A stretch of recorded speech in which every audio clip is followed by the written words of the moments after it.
Imagine loading up a cart of merchandise and just walking out of the store with it. Retail crime losses are at an all-time high, according to the National Retail Federation. Earlier this week, Home Depot said that shrink, which includes theft, hurt its profits.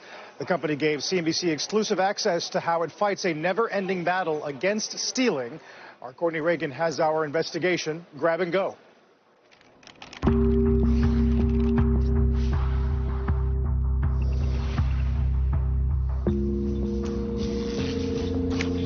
You're watching brazen retail theft.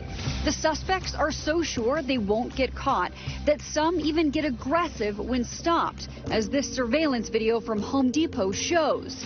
Most likely, these people aren't shoplifters or people who steal items for their own use. Instead, it's a bigger problem known as organized retail crime, with criminals working together to steal for profit. Home Depot's Jamie Bourne investigates the theft. It all starts with boosters. And a booster is somebody that is basically a professional shoplifter. They're doing it for profit, not just for personal use. Are they just guessing what items are in demand? Do they know it from history? I know that I can sell a lot of drills.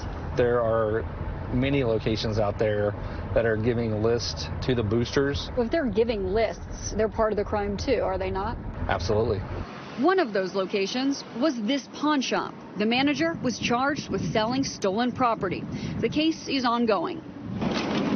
Our next stop, this raid. Police, search warrant! Bourne and his team helped when law enforcement served a search warrant on this Utah home. When we do search warrants with law enforcement, we can provide them the value of the merchandise. The suspect allegedly sold stolen power drills and other tools on Facebook. He was arrested. Law enforcement seized a pallet full of items from the home. They were brought to this warehouse. It may look like Home Depot, but this is actually an evidence room. Inside is over $1 million worth of stolen product seized from a raid of 7 pawn shops. We'll actually see on the inside of a pawn shop, they'll say Lowe's and Home Depot's price, $129.99. Our price, $79.99. Chris Walden is a special agent with the Utah Attorney General's office. How is it that some of these secondhand merchants are selling it for less than what a big box retailer like Home Depot or Lowe's can even buy that product for? They found the answer in these sting operations.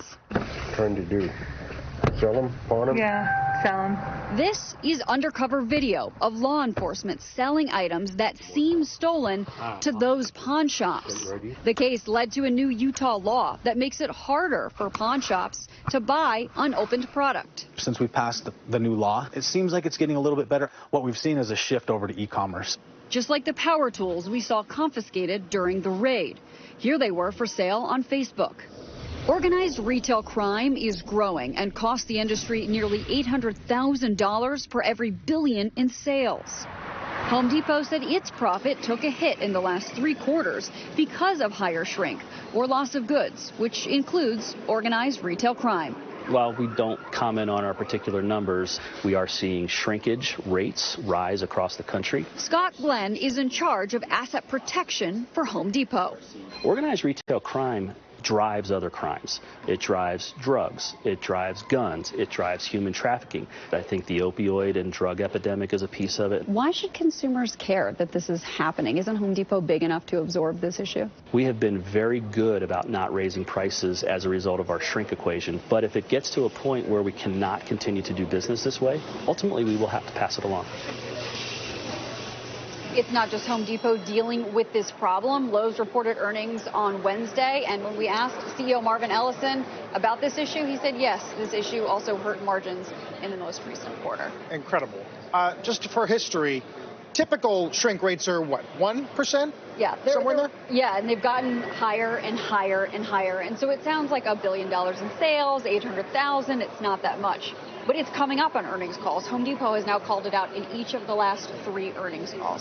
So this is a problem. It is hurting profits. And as Scott Glenn just said, if it gets bad enough, it's possible that prices will have to be raised at some level to make up for it. Is there anything companies can do kind of on the technological side? You know, you've got Amazon Grab and Go, which seems like it would prevent this kind of shrinkage in its stores. Is there anything that some of the more traditional retailers are doing? I mean, Home Depot, in some of the areas of the items that are a higher theft item, they have video cameras right there. I mean, at eye level, sort of to be a theft deterrent. Like, here it is. We are videotaping you right now as you are grabbing this off the shelf, even if you're doing so as a regular customer. So then you have to find a balance, right? You don't want to make it so uncomfortable for your honest shoppers to grab that power drill off that shelf.